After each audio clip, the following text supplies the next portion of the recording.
Hello, MacArthur. Ms. Carpenter here to talk to you about the April book of the month. Today, I'm going to read a book called Something Happened in Our Town. It is written by Marianne Solano, Marietta Collins, and Ann Hazard. All three of them are psychologists who have spent years working together to address racism and social justice. This book is made for children ages 4 and up, so it's perfect for our MacArthur school. As a white person, I grew up in a predominantly white neighborhood and school. I did not have regular conversations with my family or my teachers about race, which is really unfortunate and something that really should have happened. That's something that we want to make sure doesn't happen at MacArthur School and that we feel is important to address with children at a young age. Our school is made up of several different races, religions, cultures, and more. As young as age 3, children start to notice and comment on differences that they see in others, including the color of other people's skin. The topic of race should never be considered something that we cannot talk about, because we can talk about it, and we should. As Mr. Andrew, Mrs. Plord, and I said in a previous assembly, Black History Month and the conversations that often happen during that month shouldn't just be in February. For our April book of the month, we are going to have an honest look and conversation about race, tolerance, and acceptance to align with our character trait of the month, tolerance. Tolerance means to have a fair and objective attitude towards other people's opinions, practices, race, religion, culture, etc. that are different from our own. People who are tolerant have an open mind and are willing to accept differences in others and celebrate those differences. Now, I'm going to start Something Happened in Our Town, where we'll hear about the families of Emma and Josh. They're reacting to a tragic news story that they heard in their hometown and what they learned from that incident. Listen carefully to the whole story all the way till the end, and imagine how you might feel if you were in Emma and Josh's class. Something happened in our town.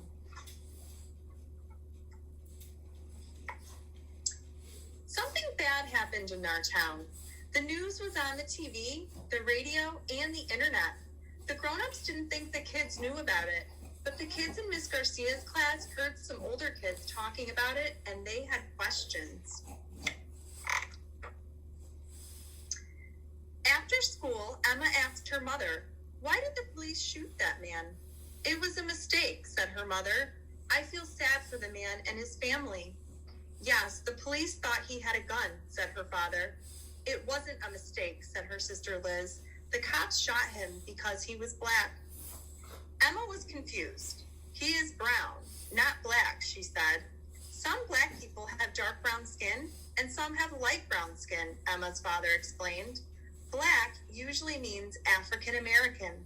Most of their ancestors were brought here from Africa as slaves." "I know what a slave is," said Emma. "That's when you have to do whatever the other person says." Yes.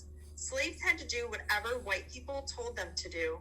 Even after slavery ended, white people didn't let black people live where they wanted, go to school with white people, or vote. Who are white people? White people came here from places in Europe or Russia or other countries. We are white, even though our skin is light tan. "Did our family do those bad things a long time ago?" asked Emma. "Yes," answered her mother.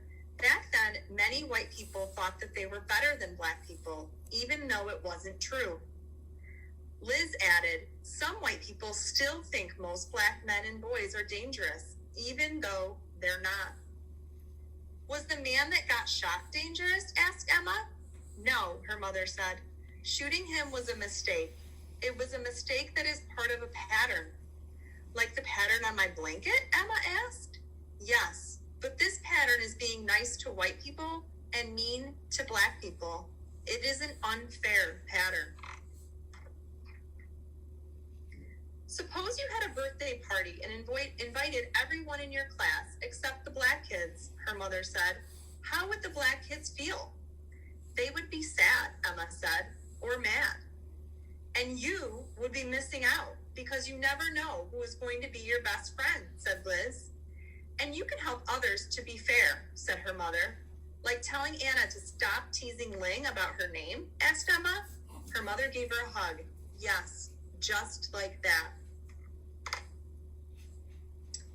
In another house, Josh asked his mother, "Can police go to jail?" "Yes," said his mother. "Why do you ask?" "That white policeman who shot the black man," said Josh. "Will he go to jail?" "What he did was wrong," said his mother.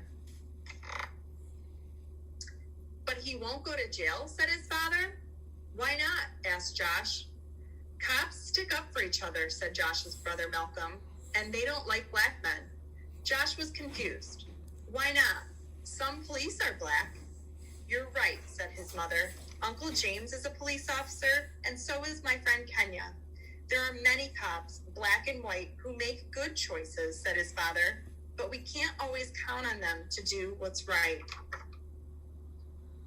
Malcolm added, "I could get stopped by the police just because I'm black, even if I don't do anything wrong." "That's not fair," Josh said. "What if it was a white man in the car? Would the police have shot him?" "They probably wouldn't have even stopped the car," said his father.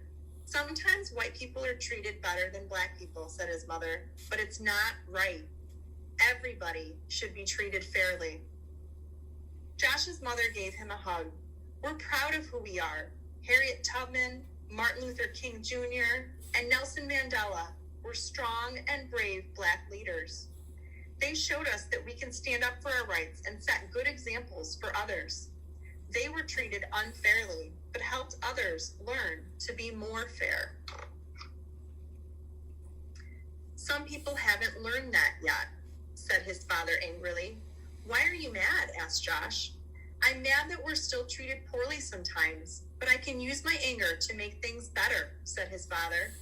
"Black people have a lot of power if we work together to make changes." "I have power," Josh said, "and I'm smart." His father smiled. "You're right." His mother added, "And you can change people's hearts just by sticking up for someone who is not treated fairly." "Like how Malcolm sticks up for me when the kids tease me about my glasses?" Josh asked. "He tells them to step off." "Just like that," his parents said. The next day, a new kid joined Emma and Josh's class. His name was Omad, and he was from a country far away. Omad didn't know where to sit or what to do because it was his first day in school. He talked a little bit, but it was hard to understand him. He said he was learning English. After lunch, the class went outside to play soccer. Daniel and Sophia picked kids to be on their teams. All of the kids were picked to be on a team except Omad. Daniel said Omad probably didn't know how to play because he was new. Sophia said Omad might not be good at soccer. Josh remembered what his mother said about sticking up for people who were treated unfairly.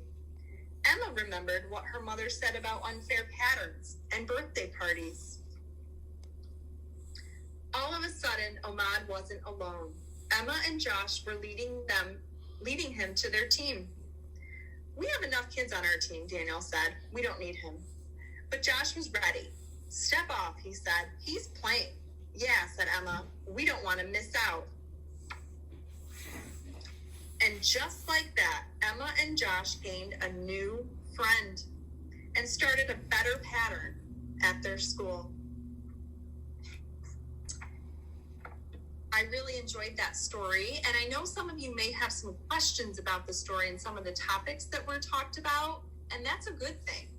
Feel free to ask questions to your teachers, to Mrs. Clore, to Miss MacGyver, or to me if you'd like to talk about this topic more.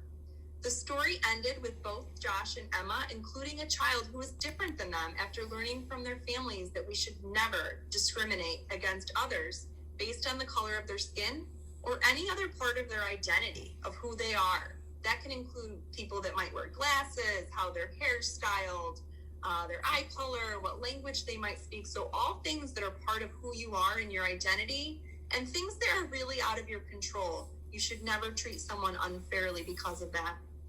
Emma and Josh understood how much they would be missing out on if they decided to exclude someone like Ahmad because he looked different than them and spoke a different language. Every student at MacArthur can be like Josh and Emma. They can start a better pattern and be an upstander. It's important to stand up for what is right, even when it is hard. When you stand up for others and help others every day, you can be a superhero. The world would be a very, very boring place if we were all exactly the same. We would never learn new things. We would never be able to do different things all throughout the world and throughout our neighborhoods. And it would just be a very boring place. Work hard to tolerate, accept, and celebrate the differences of others in our school. And I know everyone at MacArthur will do that. I've enjoyed reading to you all today, and I hope you enjoyed the story as well.